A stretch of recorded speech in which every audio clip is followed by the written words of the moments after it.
But for the serious programme, we've got two guests with us today who've made their mark in different ways on stage and television. They're both in their 20s, damn 'em, and while song and dance star Bonnie Langford has been treading the board since childhood, newcomer Steve Coogan was unknown till 18 months ago when the talent to impress started his move to stage centre. So, who are you today, then, Steve? Well, I thought it was quite obvious. I'm 007, reporting for duty at Pebble Mill. Change of tack now, pardon the pun. If I mention Impressionists, you'll probably think of Mike Yarwood, Rory Bremner, Phil Cool.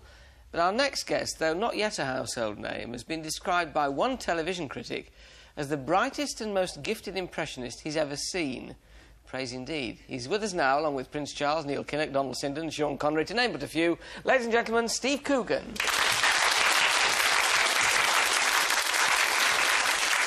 Steve, you're a bare 18 months out of theatre school. It seems a very dramatic way to suddenly burn all your boats, if you like, and say, I'm going to be an impressionist. Well, fate did it for me, really. You know, it chose you rather than you chose it. No one had employed me as an actor. That's what I mean.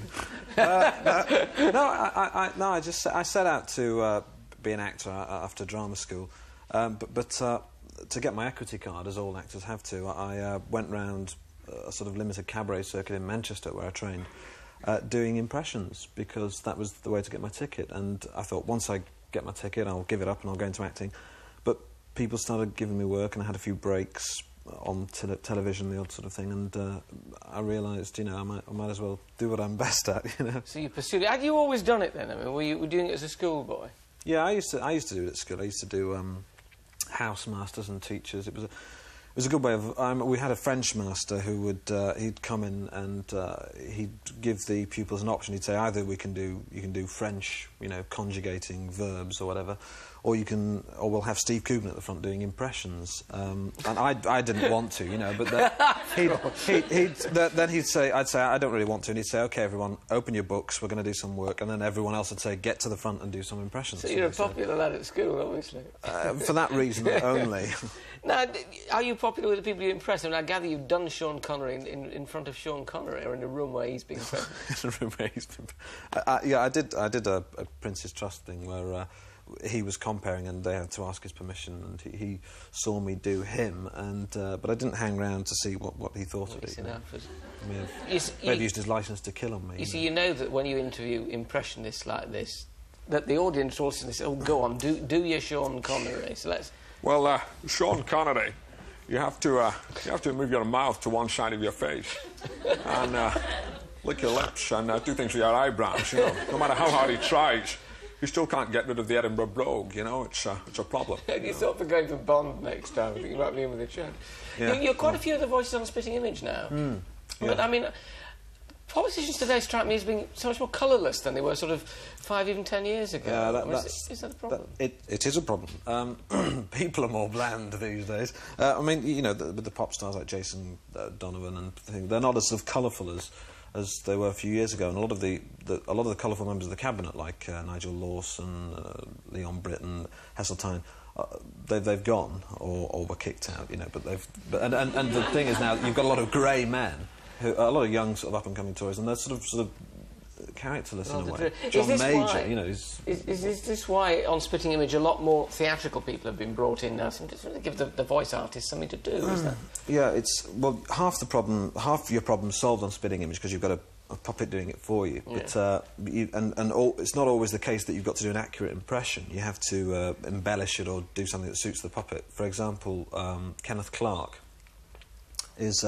He sort of speaks like this. He's quite sort of emphatic about things. During the ambulance dispute, he was very emphatic about things. But it wasn't... There's not really a lot there to go on, so what we did was... We should have made him a bit of a beer-swilling, cigar-smoking lout, you know, to give him a bit more colour. You're Donald Sinden on that, aren't you, as well? Aren't you Sinden? I have been Sinden on the show, yes. Yes, marvellous. English churches, yes, marvellous, yes. About the knighthood. You've done him out of it now, I think. Do you inflict this on your family and friends? Do they have to tell you whether it's worth putting in front of the public or not, you know, when you're practising them? I don't... I'm not someone who sort of, at parties, you know, sort of does a few impressions, people think he's really good, and after 5 minutes they go, I wish he'd shut up. Yeah. You know? But no, I do it in front of a few close friends if I want to check something out, if I want to try a new one. Is there anybody you can't do? Richard Burton. Really? Richard Burton. Because... because... No, I was going to be very sick then. No, but I can't... No, it's his lunchtime. We've got cooking coming up in a minute. No, I can't... But he had such a constitution, you know, that I couldn't get the sort of the breadth. I think I understand what you're saying. Yes, he could take a lot more than I can. I've got a little list here of some of the people you can do, so I want to see how many we can cram in a minute. Okay, so are you feeling up to it? Right. I'm feeling up to it. Roger Moore. Well, I think I did him at the beginning, so let's not hear too much from Roger. David Bowie. David Bowie speaks like this, and of course years ago he used to sing with a Cockney accent, and now he sings like this again. Prince Charles. Yes, well, Prince Charles is always fitting this ring, always got this marvellous, sort of splendid, marvellous use of the word splendid. Ronnie Corbett. Well, Ronnie Corbett. Good heavens, good heavens. Anyway, good evening. You know, I received a letter the other day from a man, and he said, either you're the funniest man in the world, or I'm a Dutchman. And it was signed Sven van Alphen of Amsterdam. Michael Caine. Well, Michael Caine speaks like that very quietly, and when he gets angry, he gets bloody loud for no reason. What about Edward Fox? Edward Fox always speaks like he's got something stuck in his mouth, you know? Got something stuck in his teeth. Ben Elton? Yeah, well, Ben Allen, the man from Arnie, yes, indeed. Well, Ben's got another... He always speaks really fast, gets really frustrated, you don't know what he's talking about or what he's trying to say, and then he goes right down there, yes, indeed, ladies and gentlemen, a bit of a dig at the Tories, mine has been out, good night. Shall we just... It's uncanny, isn't it? Shall we just finish off with a little Sylvester Stallone, can you? Yeah, well, you know something? I think, like, Purple Mill is pretty good, you know, like, people on there, they're all right, and their sound and stuff, and, you know, something I'm gonna blow you away, yeah, yeah. I know you've got a TV show glimmering in the future for Saturday nights. Yeah, it's there's a show starting called Live from Paramount City on the BBC every Saturday night, and I'll be popping up now and then on that. We hope you will. It's lots nice, of comics on it. Nice to have seen you at the top of your career, as it were, on daytime live. Yeah, well, I'm going to go down the hill now. Ladies and gentlemen, Steve Coogan.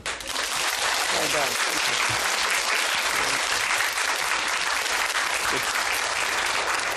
Welcome back. Two more chutneys for your taste buds.